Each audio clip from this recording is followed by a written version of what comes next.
Taking a look at another pack. This one is the Camelback Mule. I'm not a real fan of this one. I've owned it for many years now. I bought it from the store and used it quite a bit. It's been around the block a couple of times. It was my daily hiking backpack for many years. It's just that it's made with such quality materials that I throw it in the wash machine, it comes out, and it really looks almost brand new again. There's just a few spots where you can see some abrasion. If I had it in the back of a truck or something and they had a chance to wear against something on an extended trip driving out to a place, really is the only abuse this one's ever gotten. There's just a couple of places where some salt stains from hiking in it out here in the desert. I'm going to go through the outside of the pack and then I'll give you my observations on the stuff as I come across it. First off, I'll mention I bought this pack for the price. It was, I forget how much at the time when it was new. These were over $100. I saw it somewhere for about $60 and decided since it's a new one, it's not a factory second or anything, I went for it. It wasn't one that I usually would buy Woodland. I'm not a big fan of Woodland anymore. I grew up with it. I don't have a problem with it, but it's not something I look for since I live out here in the desert. But again, the price was right, so I bought it. Ever since then, I've been regretting the purchase, though, and I pretty much, this is the last time I bought something for the price and made do. I buy something for the price now, I don't like it, I get rid of it. This I kept around because of the quality and the materials. It was a decent pack. I felt I should give it a second chance, give it another chance, give it another chance, and I just never bought anything. Finally, I got stuff to replace it, and it doesn't get used anymore.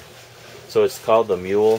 Something about modular. Honestly, I don't know. I'm not I don't research Camelback or anything. A big fan of their products, but I just don't know that much about this one. It's not like I, planned on buying this one, as I mentioned. So it's a modular type of thing. There's basically the inner pack, which is where the hydration bladder goes, and it's just got one sort of pocket on it.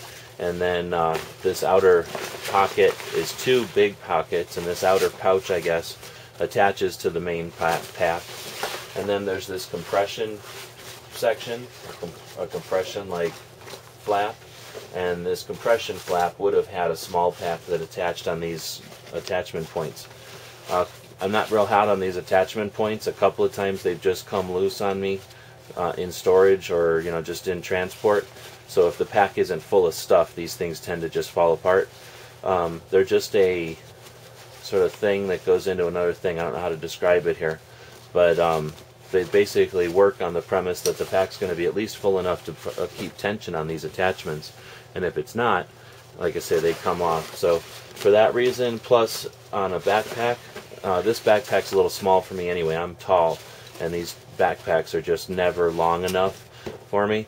But on any backpack, I like to keep my weight at the top here.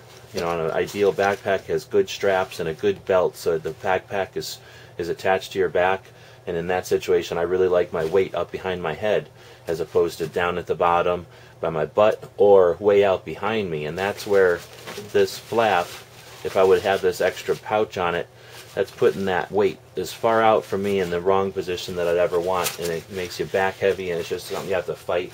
So I've never, even if you don't put a lot of weight in it, I just don't like having the center of gravity on a pack be away from my back. I'd much rather have the center of gravity be somewhere at the top and right next to my backbone. So I never used this outside pouch. In fact, I pretty much took it off as soon as I got it, and it's being used for something somewhere, but I just don't remember where it is anymore. I couldn't even grab it to show with this video. So that's how the concept works. You basically put your pack together for whatever your mission's going to be or whatever your task is, and then you sort of have it all strap up and compressed to where you want it.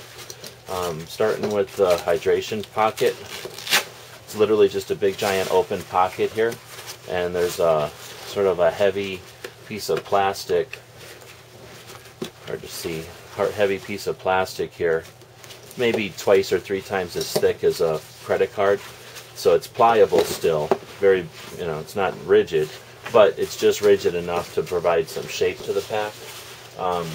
Behind it or towards the body, there's these sort of pads sewn in, but honestly I've never had this pack with so much stuff in it that it ever was an issue if it was comfortable or not. It's always been comfortable because it's padded enough. The shoulder pads are probably 3 or 4, maybe 2 or 3 thicknesses of a mouse pad, and these pads here are about twice what a mouse pad would be. So same type of material too, that closed cell foam. So it's always been comfortable. The shoulder straps are not, they're just sewn in at the top, but that's never been a problem. Sometimes there are different types of attachments that make them more loose, but these haven't been a problem. They haven't worn or come loose. There's just simple straps in a couple of places for attaching stuff, and on a pack like this I don't like to attach too much, so that's always been fine for me. That hydration tube would just come up, and that's again not the best design because it usually ends up coming up right behind this shoulder strap. So if you don't have it hooked up just right, it's either bothering your neck or bothering your shoulder. And then it comes out, and then through here usually I run it through that D-ring and then through this grim lock, and that works fine. There's some Camelback side snap buckles here to quickly remove it or feed things through. And flip it over to the back side, it's got a substantial handle. I'm always happy to see that. It's got these sort of weak attachment points, as I mentioned. If you didn't have anything else on the pack and you were running it just the pack itself, you're going to get one pocket here that goes all the way through to both sides. And a couple of things about this. The zipper goes from the bottom up, so when it's in the closed position, the zipper is at the top of the zipper, which just seems silly to me. If you're at, I would think that gravity is going to be working against you all the time there. But it never really did open on me. A couple of times though, I did notice that the thing was about half open, and I didn't notice because of the shape and everything. Nothing had any incentive to fall out. But still, not my favorite pocket. It's kind of, I don't know if it's good or bad having it accessible from both sides. It was always, it's the only thing I've ever had like that, and it hasn't been a super problem, but it was always kind of weird that whenever I needed something, it was always on the other side, it felt like. So anyway, that one pocket there was enough for some first aid supplies for me and blister type of supplies, since this was a hiking pack. But since in fact I never carried it without the second pouch, I didn't keep too much stuff in this back pouch. Now that also creates a couple of layers of nylon that you're not really needing. If you don't remove this pouch, then it's sort of a waste to have this removable, because it's extra layers of at least one extra layer of nylon there, if not more. So that was just extra weight that I didn't need to have this pack for that. It has one giant pouch, which is nothing but a giant pouch that opens about halfway down. You don't really get to fold this if there's anything in that other pocket, so a little deceptive there. So it becomes a top opening, and I'm not a big fan of these, so while this was functional, it wasn't ideal for me. The zippers, of course, are Camelback, so they're fine. Same thing here, opens halfway.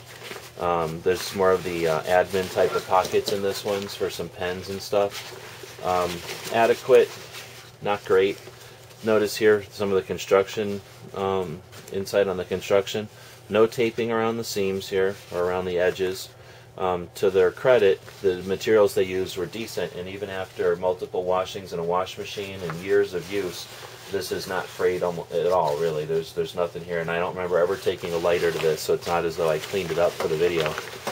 None of the inside seams are taped, but again, the materials, when you use high quality materials, it tends not to be an issue. You can cut some of these corners. There's just a little bit of fray here, but I think it has more to do with me opening it up and turning it inside out than use.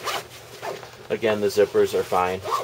The zipper pulls are quiet. They removed the little metal tab and use just cordage, which is great. I much prefer that. For a pack like this, when I was hiking, I would pull all my ties together and use a small carabiner to lock them. That way there was no incentive or no way that one of these could accidentally just unzip and lose some of your gear. Then this outside compression flap would come up. Every once in a while I would put a pouch on this 2 rows of pals that are on the front here. They're on the correct grid. I'm going to take a moment though to complain about this. They built this in the woodland camo, which is in my opinion just a little bit bright. I'd like to see it a little bit more subdued, but then I don't know whose genius idea it was to tack on the yellow or the tan colored nylon strap everywhere. total contrast to the woodland camo behind it. And if the intent here was to make a bag that was camouflaged, you've ineffectively ruined that, in my opinion, by putting these strong, horizontal stripes, straight lines on a camouflage pack is just crazy. The pack itself is cut in sort of organic shapes. There's very few straight lines on it until you get to its webbing, in which case we've got solid yellow lines running across a dark background. So just kind of dumb in my opinion, and definitely one of my pet peeves about this bag. If you're going to walk around with a camouflage pack, at least let the pack be camouflaged. Otherwise, make it in tan or desert color or brown or something. It's been a lot more appropriate for this color strapping. Materials seem to be well made. You'll notice here I took the patches off. I don't really like having patches. I'm telling the world, who I bought my stuff from. If I want to get paid to advertise them, they can pay me. So I took those off with a razor blade, and the process, I cut a hole here on this one, and that was years ago. And since then, like I mentioned, it's been through the washing machine a few times. It's had years of miles and miles of hikes under its belt, and has a not even frayed. This little hole here, I don't I don't abuse it, but I also don't coddle that hole. I figure if it's going to rip, I can always patch it.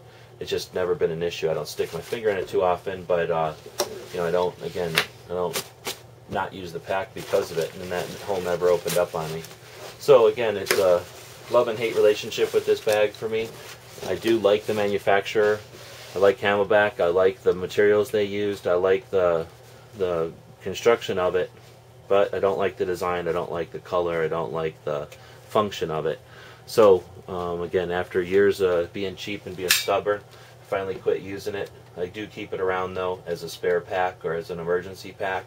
It's one that I do know the limits of it. I know what it can do, so I keep it around. But again, can't like everything, and this is an example of one that is not my favorite.